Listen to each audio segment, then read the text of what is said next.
What's going on, people? We are Tottenham TV here, back again with another Tottenham update for you guys. The last time we spoke to you guys, Dragusin could have well been set for Bayern Munich, and the deal definitely looked in jeopardy at some points. But look, thankfully, with some smiles on our faces, you can tell the direction the deal is going now, to let us go through all what's going on with Tottenham over the past 12 hours or so. Into the great Brian Daigle with us today. How are we doing, Brian? We're doing very, very good, sir. How are you? Doing good. Ben made a return to the updates yesterday. It was only a short-term loan deal, should we say, with Brian back in for today.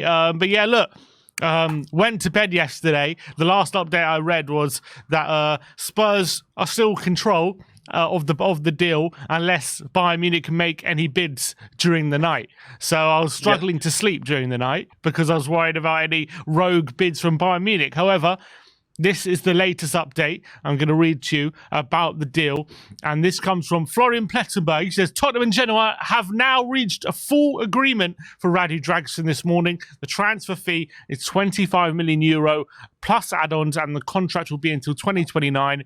If Bayern want to have a chance, they must react today. There is still no official bid. Fabrizio Romano has said that Tottenham's official proposal for Dragusin has been sent to Genoa as expected. 25 million fixed fee euros, €5 million add-ons, and Jed Spence going to Genoa on loan. All parties are working to get the deal done and sealed now, as Bayern have not sent a bid yet. Sky Sports Lyle has said that Tottenham are close to an agreement with Genoa to sign Radu Dragusin. Talks have reached an advanced stage. There is understood to be a meeting between Dragusin and Genoa later this morning to understand the situation. And Ali Gold has confirmed that Spurs are pushing to complete a deal for Dragusin ahead of Friday's Premier League deadline. There's still some work to do to fully convince Jed Spence to go the other way. We'll talk about the Jed Spence element of the deal a bit later on because we've got a separate story for that.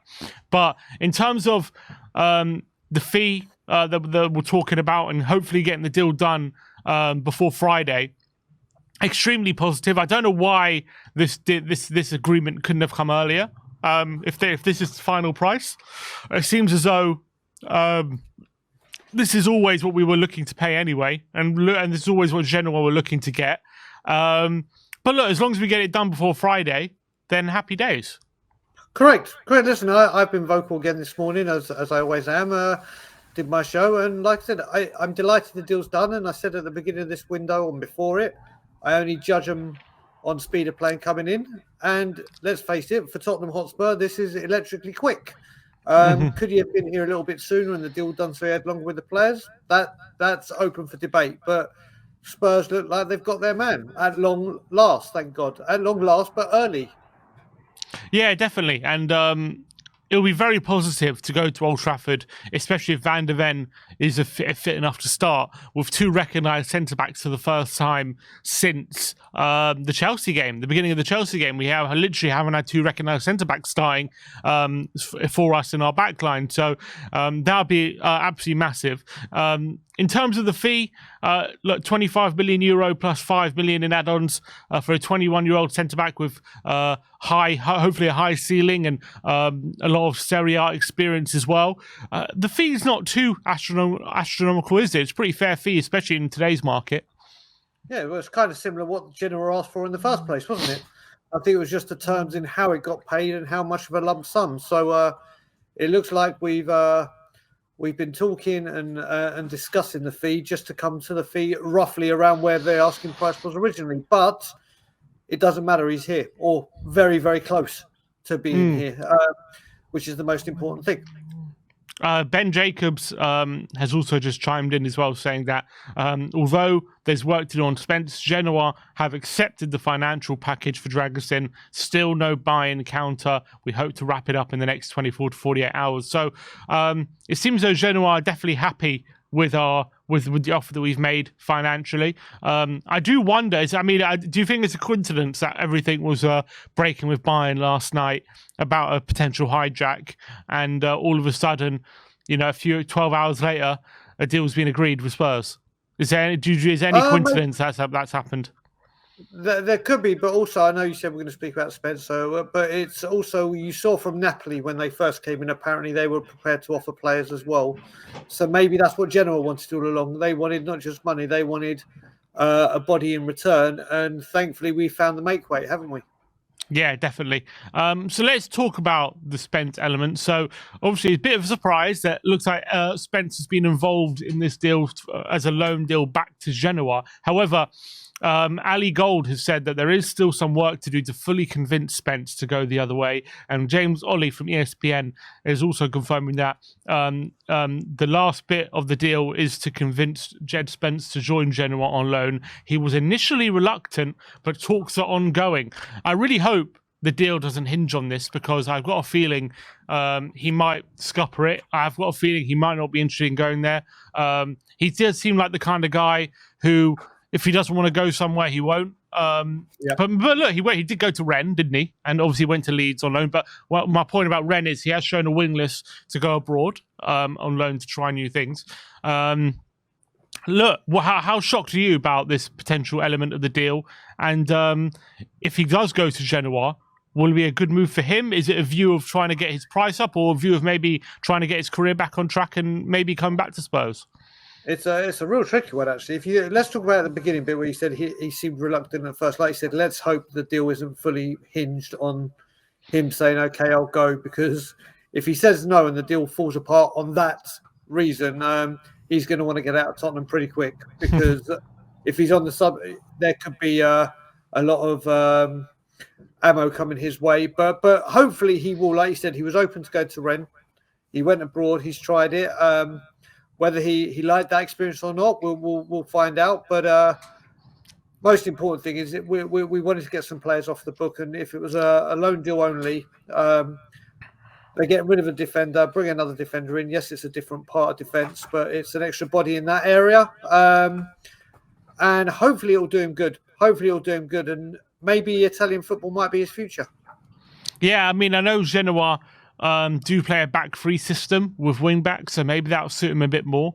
But you know, it's all on Jed Spence himself, isn't it? About getting his career back on track and making sure he's going there to impress and work as hard as he can and be professional. Otherwise, you know, he's going to be back in the summer, being no closer to getting his career back on track, just like he is at the moment. But I think it surprised me, because I didn't think Genoa would be interested in bringing in Jed Spence, given how his loan deal with Leeds went. But maybe it's something that Tottenham are like, look, maybe it's in Tottenham's interest to try and basically throw it into the deal and see if Genoa will bite. Apparently it's a straight loan deal, no options to buy or anything. So maybe it's a case of Tottenham just kind of, to their benefit, throwing it in and seeing if Genoa will be interested, and trying to, you know, help solve one of our problems, rather than Genoa requesting Spence on loan to get this deal done. Well, what I did see yesterday was reading that apparently Andrew said he'll be training with the under-21s. Mm-hmm. So surely that was a clear indication. Listen, you're not going to feature. You're going to be nowhere near the first team. So you're not well, or you're not going to be part of my plans. So you best find somewhere to get some first team football. And maybe Genoa is the only interest that he's hearing from his agent. Maybe Genoa might be the only chance he has to get out, and not wanting to play the under-21s. You may have to grasp at this opportunity. Yeah, exactly. So, very interesting element of the deal. Let's hope that Jed Spence does agree to the move, and hopefully it kind of kills two birds with one stone for us. We get a centre back in, we can maybe get Spence out the club for the meanwhile and solve that kind of problem. But it does sound like that is one of the remaining things of the deal left to kind of resolve. And let's hope we're not sitting here in a few hours and Spencer's kind of scuppered the deal. I really, really, really hope that's not the case.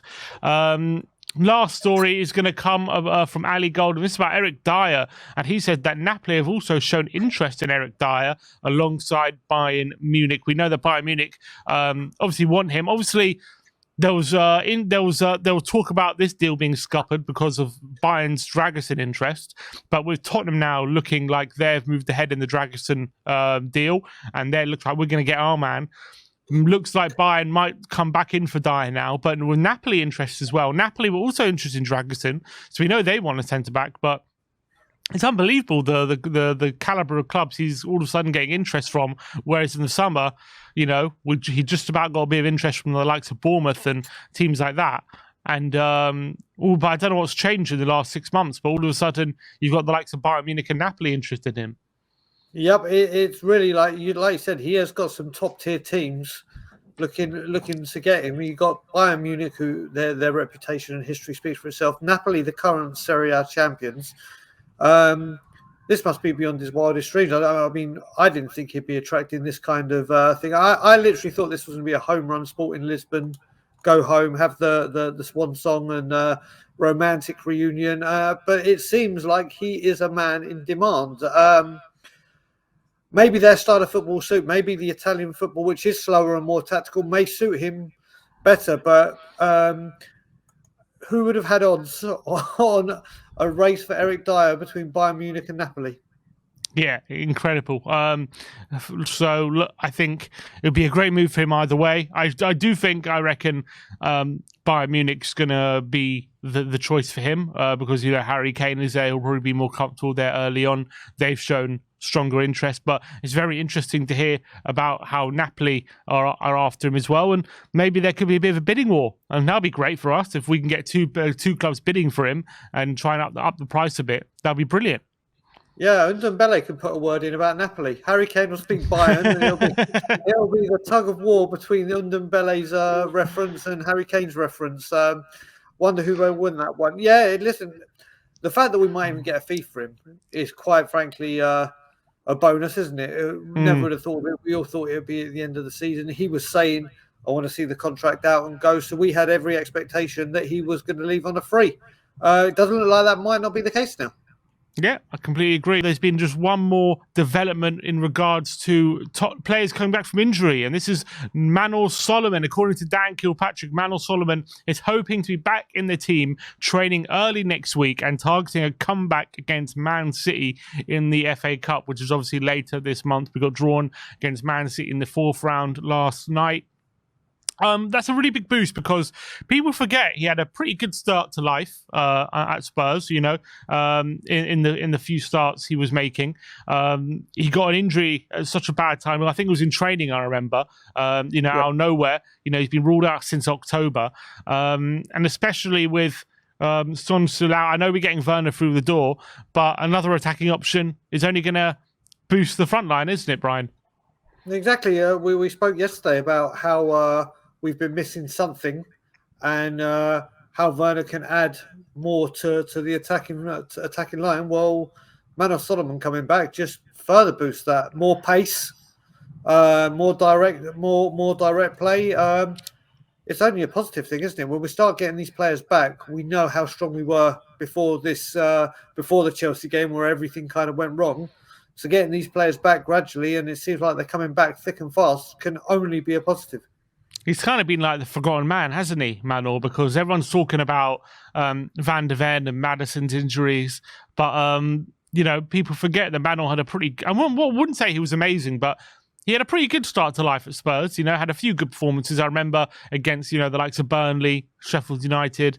He was putting in some really good displays. And then out of nowhere picked up a really bad injury. So let's hope he can continue kind of the development he was going on when he was starting in the first few games.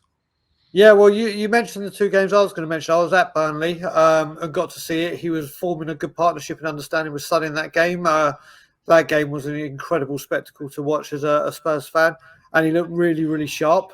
And I think in that first half against Sheffield United, and you and me were doing the watch long, I don't think Sheffield United, I think out of the whole first half, they couldn't live with Manolo Solomon. Faded in the game, but he started off explosively. And let's hope he can come back and keep some fitness. That is all the news so far. We'll keep you updated with any developments regarding Dragusin, Spence, Dyer, and any other player. Hopefully, you might get an announcement for Werner today as well, so we'll keep you posted if anything happens regarding any of those deals. I want to thank Brian Daigle yet again for coming and joining us for us with the Tottenham update. Go check out Tottenham on Tour if you haven't already to see much more of Brian Daigle with his daily Spurs content. The link will be in the title of this video, so go check it out. But that is all we've got time for today. Like, subscribe, and comment. And as always, come on, you Spurs.